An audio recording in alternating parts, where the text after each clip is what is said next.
kızı.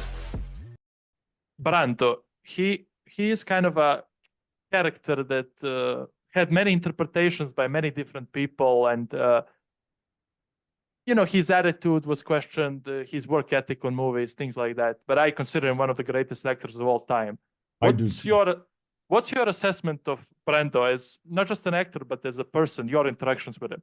Well, I've got very close to Brando. I have a house on Mulholland Drive in California.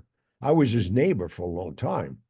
And when his son Brandon shot his sister's boyfriend and killed him, I got that all straightened out with Robert Shapiro. The kid only got 5 years, and then he got out in 38 months, and he committed suicide. I'm saying, what the hell we do this for? Well, Brando's a unique guy. I mean, I stayed friends with him until he died. But he's a kinky guy, very strange.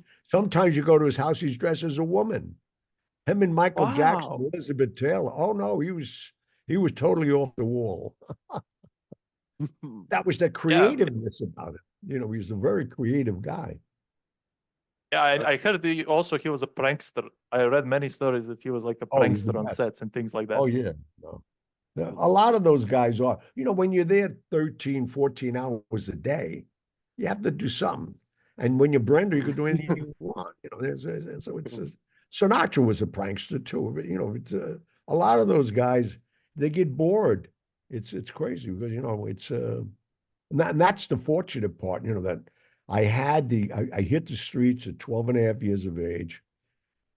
Costello took me under his wing when I was 14. I was with Costello until 73 when he died. And I have another book I'm doing after this called The Son He Never Had, because him and Loretta never had children. But this guy protected me. You see this house I'm sitting in? If you see behind me, where could I go? That dining room sits 16 people. I'm in a 12-room apartment in Midtown, New York. He gave it to me. Wow. That's cool. Yeah, but you were close, as you're saying, with Joe Colombo, and he was a big player when Godfather, we are speaking about right now, was being made. And if they didn't have Joe's blessing, let's say, back then, they wouldn't have the chance to film it in New York, right? Oh no, there was whole war. I was instrumental in that because he was picketing the FBI building at the time. He created a thing called the Italian Defamation League after the movie came out, but people don't know behind the scenes, his son was arrested. And that's what that was all about. It was all personal. So I flew in when I heard what he was doing, and I met Joe many times. And in fact, his family, the Colombo family, was originally the Pafacci family. And he turned on the Pafaccis. Joe Pafacci, that's where the oil business came in.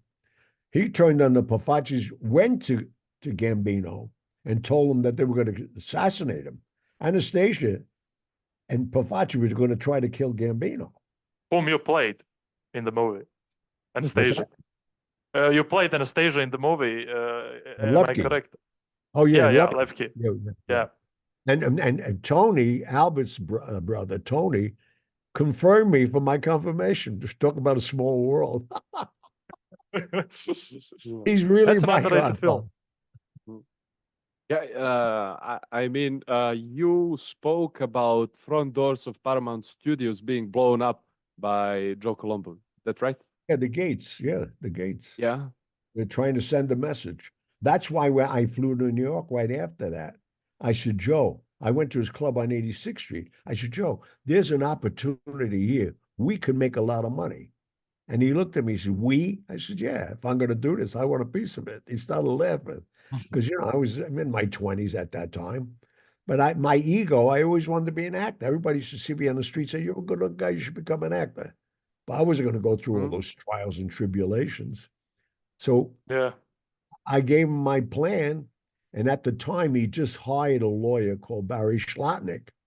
And thank God he was a Jewish lawyer because he had to go talk to all the Jews at the studio.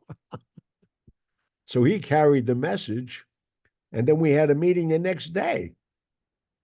And we straightened out the union problems, gave them all the locations in New York. If they make the movie, we get the world premiere in every major city. Again, it was about money. So I said, Joe, we could charge $200, $300 a ticket. This is in the 70s. We'd make, a couple $100,000. That's why he went along with it. It's always about the fajules. It's always about money. You see, it's actually crazy. I mean, not just that part of the story, but the studio and not wanting to cast Al Pacino. Godfather went to so many trials. It's a miracle that movie actually got even made, and not alone being one of the greatest films ever. Well, even while and you're so right, because I mean, the studio wanted Warren Beatty to play Michael. Are they crazy?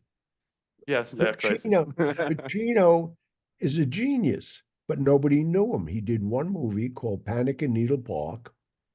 Coppola saw that movie and he said, I want him. Coppola was ready to walk off the film. And at the last minute, they said they okayed him. And because Coppola didn't want me, I was not even an actor, but he couldn't say nothing to me. In fact, I had words. I don't know if you know the story with me and Brando. Brando and I had words.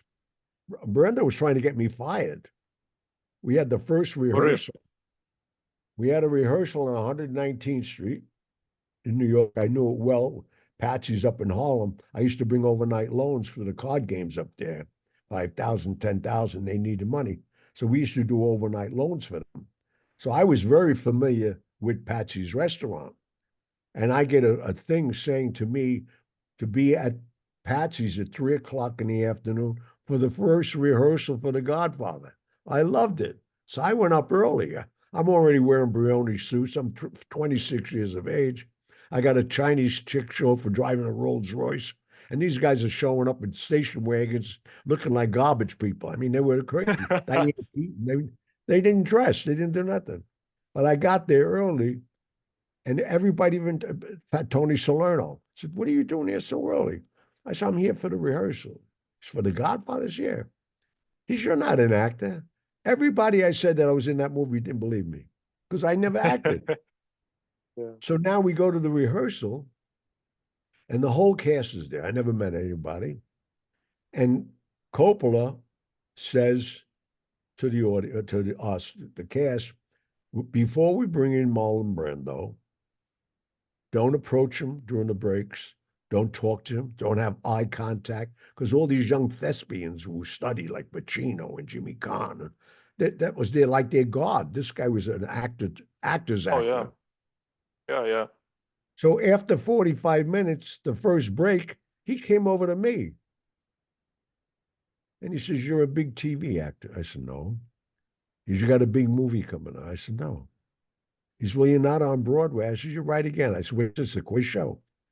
And he looked at me, because I ain't intimidated by nobody by this time. I already whacked 3 people. I'm going to worry about him. So, and then he said, well, he calls Coppola over right in front of me. And he said, we got to rethink this guy. Because I never broke down the script of what I'm doing in the movie. I didn't even care. Because like you said, nobody even thought the movie was going to come out. I just like being in the movie. So he said, he undermines my family. He gets my oldest son killed. He lures Michael into this life I didn't want him to have. He says, Francis, you should think about this. So I'm saying to myself, this guy's trying to get me fired. So I don't know protocol on the set. I've never been on a set. So I dismissed the director. I said, Francis, go over there a minute. And he left. The whole room got quiet. They're saying, who is this guy? Because nobody knew me. Not only did I look at Brando, I put my arm on him. And I said, come with me. And I walked him to the back of the room. I didn't want to embarrass the guy. So I go nose to him because I didn't want nobody here. I said, let me tell you something, Mr. Brando. At all due respect, I know who you are. But you get me fired. Listen to what I'm about to tell you. You get me fired, I will suck on your heart right here today, and you'll die. Oh, who wow. the hell are you? He stepped back. He said, that was brilliant. You're a good actor. He thought I was acting. I meant it. We stay genuine, uncensored, and unscripted, and we always will, as we have to order our usual. Share us and subscribe us, and stay tuned until the next Wednesday. Ikuzo!